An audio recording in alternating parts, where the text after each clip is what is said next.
প্রিয় শিক্ষার্থীরা, তোমরা কেমন আছো? আশা করি ভালোই আছো। আজকে তোমাদের সপ্তম শ্রেণীর আনন্দ পাঠের পদ্য লেখার জোরে যে গল্পটা আছে সেটা তোমাদের মূল ভাব বুঝিয়ে দিব। তোমরা যদি রিডিংটা পরে না বুঝতে পারো তাহলে এই মূল ভাবটা মনোযোগ দিয়ে শোনো, তাহলে বুঝতে পারবে এই গল্পের ভাবটা কী বা মূল ভাবটা কী। তাহলে তোমরা বর্ণনামূলক প্রশ্ন অনেকটা লিখতে পারবে। তো চলো আমরা গল্পটা পড়ি। তার আগে অবশ্যই চ্যানেলটিকে কিন্তু সাবস্ক্রাইব করে দিবে, কারণ পরবর্তী ভিডিও পাওয়ার জন্য। না হলে কিন্তু ভিডিওগুলো তোমাদের কাছে যাবে না, এবং পাশে একটা বেল আইকন দেখতে পাবে, ওটাও ক্লিক করে দিবে। চলো আগে গল্পটা পড়ি। এই পদ্য লেখার জোরে গল্পটা লিখেছে মাহমুদুল হক। এইটা একটি ব্যঙ্গাত্মক গল্প। আমরা এই গল্পটা পড়ব। সমাজে যেমন মানুষ ক্ষমতা থাকলে বাক স্বাধীনতা, জনগণের বাক স্বাধীনতা থাকে না, শাসকরা যেমন অহংকারী হলে মানুষের কথা কেড়ে নেয়, মানুষ কথা বলতে পারে না তাদের ভয়ে, ঠিক এই গল্পটা একটু ব্যঙ্গ করে এই কাহিনীকে বোঝাচ্ছে। তো চলো আমরা এই গল্পটার মূল ভাবটা পড়ি।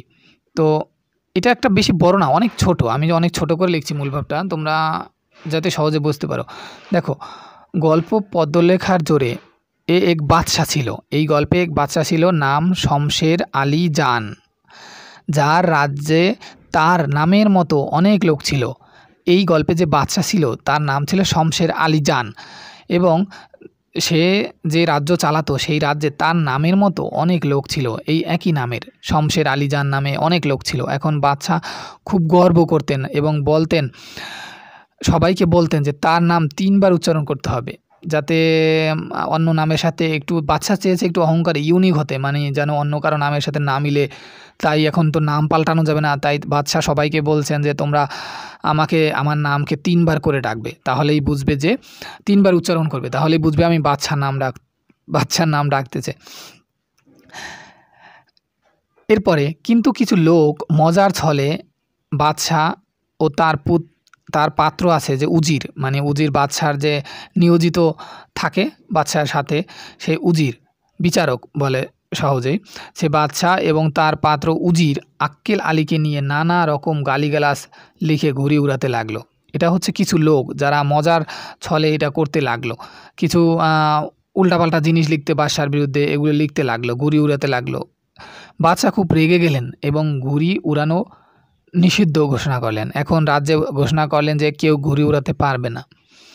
যেমনটা যদি কেউ বাদশার বিরুদ্ধে কিছু লেখে, অনেক গালিগালাজ বা অনেক কিছু খারাপ বিষয় যদি বাদশার বিরুদ্ধে লেখে, তাহলে বাদশা তো বলেই দিবে যে তোমরা আর ঘুড়ি উড়াতে পারবে না।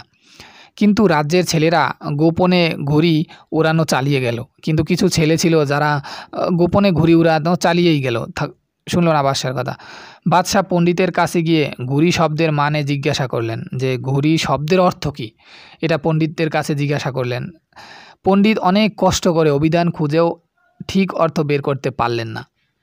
মানে যেই পণ্ডিতের কাছে বাদশাহ গিয়েছে ঘুড়ি শব্দ জানার জন্য, পণ্ডিত অনেক খোঁজাখুঁজি করছে, বিভিন্ন বই পড়ছে বিভিন্ন জায়গা থেকে, কিন্তু কখনো খুঁজে বের করতে পারে না যে ঘুড়ি শব্দের অর্থটা কী।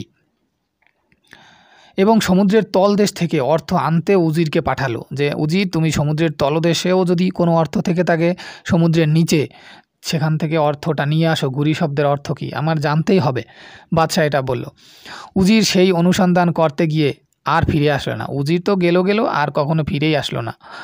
শেষমেশ রাজ্যের ছেলেরা ঘুড়ি উড়াতে উড়াতে বাদশাহ ও উজিরের বিদায় নিয়ে হাস্যরসের মাধ্যমে গল্পটি শেষ করলো। মানে এরপরে ছেলেরা ঘুড়ি উড়াতে উড়াতে উজির তো গেল এবং বাদশাও বিদায় নিল। এইভাবে তো গল্প এতটুকুই ছিল। এটা একটা ছোট গল্প। গল্পটি ভালো লাগলে অবশ্যই একটি লাইক দিবে এবং চ্যানেলে কিন্তু সাবস্ক্রাইব করে রাখবে পরবর্তী ভিডিও পাওয়ার জন্য। আবারও দেখা হবে অন্য কোনো ইন্টারেস্টিং ভিডিও নিয়ে। আজকের জন্য আল্লাহ হাফেজ।